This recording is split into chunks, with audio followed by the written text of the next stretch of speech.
So just to jump back, since 1993, we've had this 12 weeks of unpaid leave.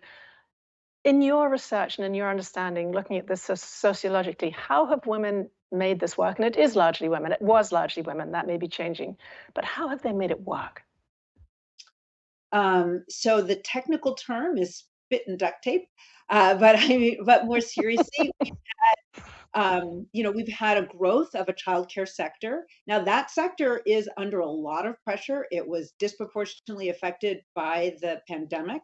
It's a sector that is more expensive in the United States than compared to most other countries, along with understanding that parents need help balancing responsibilities between work and family goes with having affordable childcare. So this is not when the child is sick and not when the child is just a newborn, but after they've had the paid family leave that or parental leave, children need to be continuing to be cared for. They don't, at 6 months they Right. haven't figured out how to feed themselves.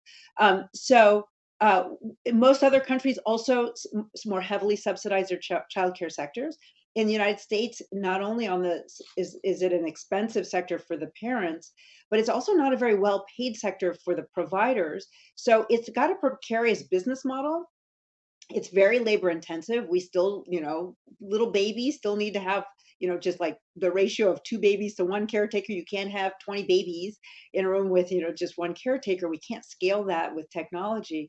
So it's become an increasingly expensive enterprise and is precarious. So but childcare and having external out of the house, having some provision of childcare is one way to make it work.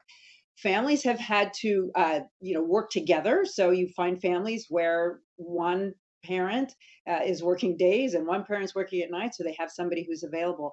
But it has stretched the American family. And it has not been easy. The other way in which you see women have made it work is they accept occupations where there's more job flexibility, and that is one explanation for the gender gap in wages. That women have needed the flexibility to be able to take time out to take kids to the doctor or be able to be there for them. They're more likely to work part time for exactly that reason. So that has, for many women, that's their choice and that's what they would like to do. But for some women, they're doing it because they feel that they don't have another way to make it work.